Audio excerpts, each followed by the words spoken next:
Assalamualaikum warahmatullahi wabarakatuh. Perkenalkan, saya Erza Tangguh Sarianti dengan NIM 2220230072 bersama rekan-rekan saya. Saya Poppy Monica dengan NIM 22 2023 039. Saya Revi Elisa dengan NIM 22 2023 052. Saya Happy Yolanti dengan NIM 22 2023 055. Pada kesempatan kali ini kami akan menyampaikan dan juga menjelaskan terkait materi pada mata kuliah analisa laporan keuangan mengenai rasio aktivitas dan juga rasio profitabilitas. Langsung saja kita masuk ke pembahasannya. Baiklah, langsung saja saya akan membacakan rasio aktivitas. Rasio aktivitas merupakan rasio yang digunakan untuk mengukur efektivitas perusahaan dalam menggunakan aktiva yang dimilikinya.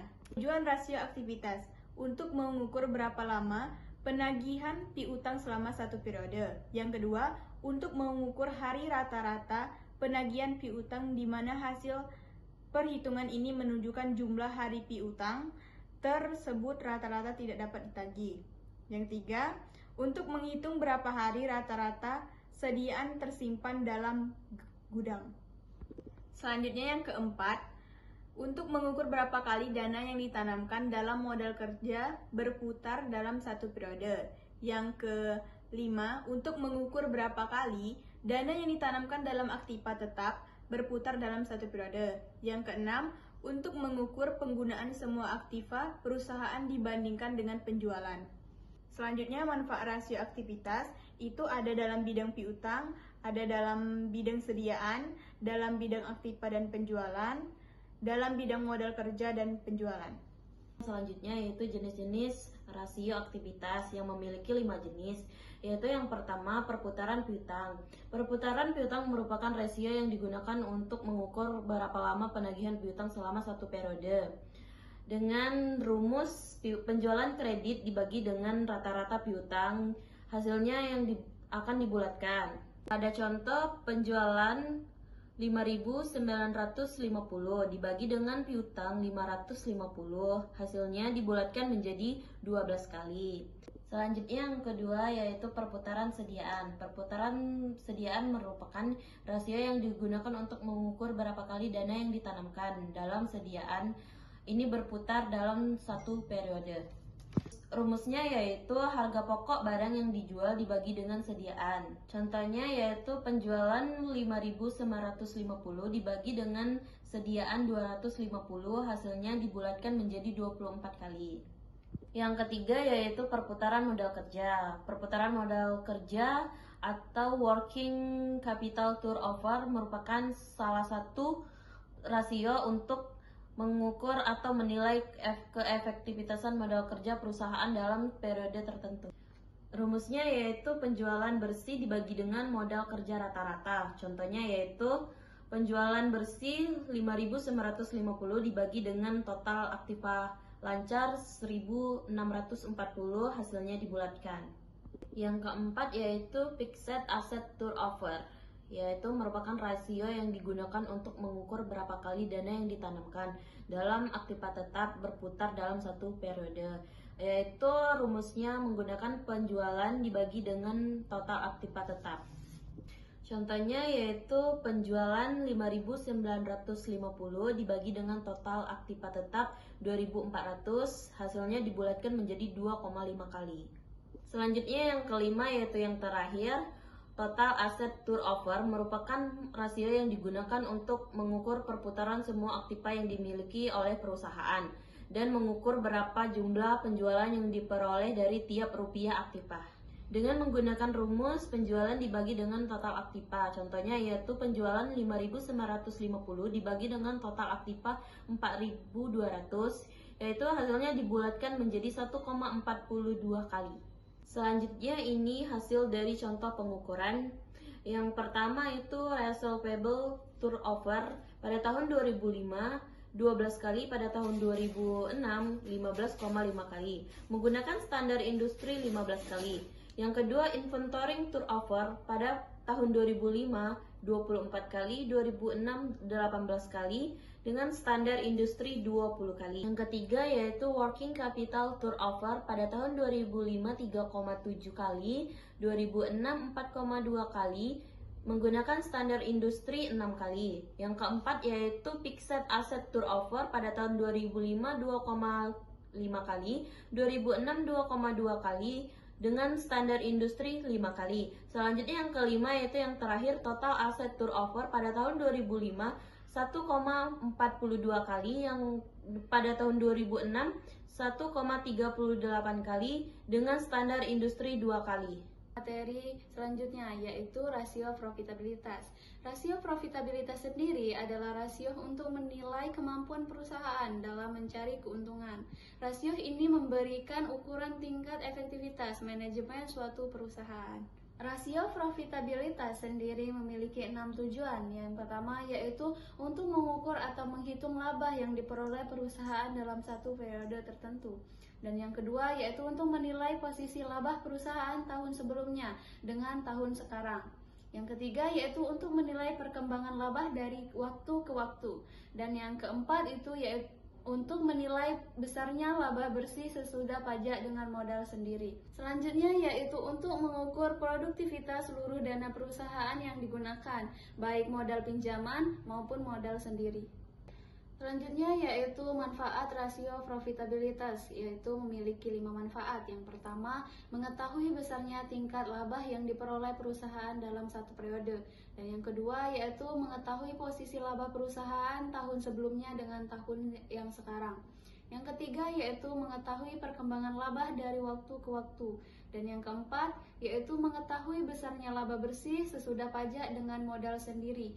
Dan yang terakhir yaitu mengetahui produktivitas dari seluruh dana perusahaan yang digunakan baik modal pinjaman maupun modal sendiri. Selanjutnya yaitu jenis-jenis rasio profitabilitas yang memiliki 4 jenis. Yang pertama yaitu profit margin on sales, yaitu merupakan salah satu rasio yang digunakan untuk mengukur margin laba atas penjualan. Tiga yaitu return on equity, yaitu untuk mencari hasil pengembalian investasi.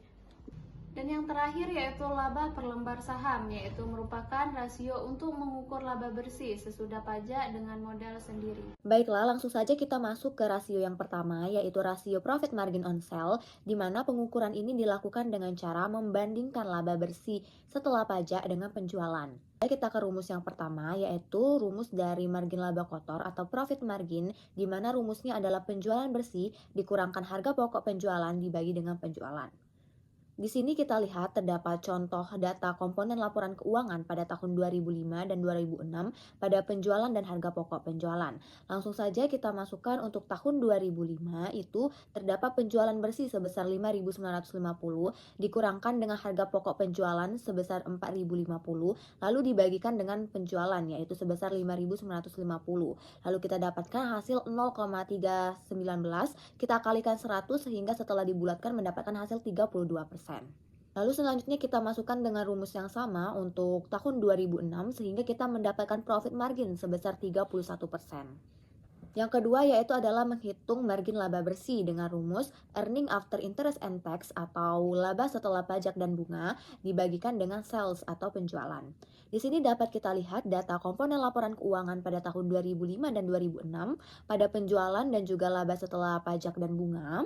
Itu langsung saja kita masukkan ke dalam rumus earning after interest and tax-nya sebesar 1.296 dibagikan dengan penjualan sebesar 5.950 sehingga mendapatkan 0,2178 dikalikan 100 sehingga ketika dibulatkan menjadi 21,8%. Lalu kita lakukan dengan rumus yang sama untuk tahun 2006 sehingga mendapatkan 16,3% untuk net profit margin tahun 2006. Rasio yang selanjutnya yaitu adalah rasio return on investment, di mana rasio ini menunjukkan hasil atas jumlah aktiva yang digunakan di dalam perusahaan. Kita dapat menghitung ROI ini dengan menggunakan rumus earning after interest and tax atau laba setelah bunga dan pajak dibagikan dengan total aset. Baiklah, kita lihat di sini terdapat contoh data komponen laporan keuangan pada tahun 2005 dan 2006 untuk laba sesudah bunga dan pajak dan juga total aktiva. Langsung saja kita masukkan ke dalam rumus untuk tahun 2005 itu earning after interest and tax-nya sebesar 1.296 dibagikan dengan total asetnya sebesar 4.200. Didapatlah hasil 0,308 dikalikan 100 dan dibulatkan menjadi 31%. Lalu untuk tahun 2006 kita gunakan rumus yang sama sehingga kita mendapatkan return on investment tahun 2006 sebesar 23%. Untuk rasio yang selanjutnya yaitu adalah rasio return on equity, di mana rasio ini adalah rasio untuk mengukur laba bersih sesudah pajak dengan modal sendiri. Kita dapat menghitung return on equity ini dengan menggunakan rumus earning after interest and tax dibagi dengan equity. Di sini kita memiliki contoh data komponen laporan keuangan untuk tahun 2005 dan 2006 untuk earning after interest and tax dan juga total equity-nya. Maka langsung saja kita masukkan ke dalam rumus. Untuk tahun 2005, earning after interest and tax-nya sebesar 1.296 dibagikan dengan total equity sebesar 2.250 sehingga mendapatkan hasil 57,6 dan dibulatkan menjadi 58%. Lalu kita dapat menggunakan rumus yang sama untuk tahun 2006 sehingga kita mendapatkan hasil 43%. Baiklah, untuk selanjutnya yaitu adalah rasio laba per lembar saham, di mana rasio ini digunakan untuk mengukur keberhasilan manajemen dalam mencapai keuntungan bagi pemegang saham. Kita dapat menghitung laba per lembar saham ini dengan menggunakan rumus laba saham biasa dibagikan dengan saham biasa yang beredar. Langsung saja kita masukkan ke dalam rumus. Untuk tahun 2005, laba saham biasa sebesar 1.296.000 dibagikan dengan saham biasa yang beredar sehingga kita dapatkan 810. Kita lakukan juga untuk tahun 2006 menggunakan rumus yang sama sehingga kita mendapatkan hasil 565. Maka dari hasil pengukuran yang sebelumnya telah kita lakukan, kita dapat menarik kesimpulan. Yang pertama, net profit margin perusahaan menurun pada tahun 2006 yang sebelumnya pada tahun 2005 sebesar 21,78% menurun menjadi 16,28%. Yang mana hal ini menunjukkan bahwa kondisi perusahaan itu menurun. Dan juga setelah kita melihat standar industri sebesar 20%, dapat kita ketahui bahwa pada tahun 2005 rasio net profit margin menunjukkan angka di atas standar industri, di mana kita dapat menarik kesimpulan bahwa pada tahun 2005 tersebut net profit margin perusahaan terbilang cukup baik. Namun pada tahun 2006 dapat kita lihat bahwa net profit margin hanya sebesar 16,28%, di mana rasio ini lebih kecil dibandingkan standar industri sebesar 20%, maka dapat ditarik kesimpulan bahwa net profit margin pada tahun 2006 dikatakan tidak baik. Untuk selanjutnya yaitu adalah pada rasio return on investment tahun 2006 juga menurun menjadi 23% yang sebelumnya pada tahun 2005 itu 31%. Ketika kita melihat standar industri sebesar 30%, dapat kita tarik kesimpulan bahwa pada tahun 2005, return on investment perusahaan cukup baik karena di atas rata-rata sebesar 31%.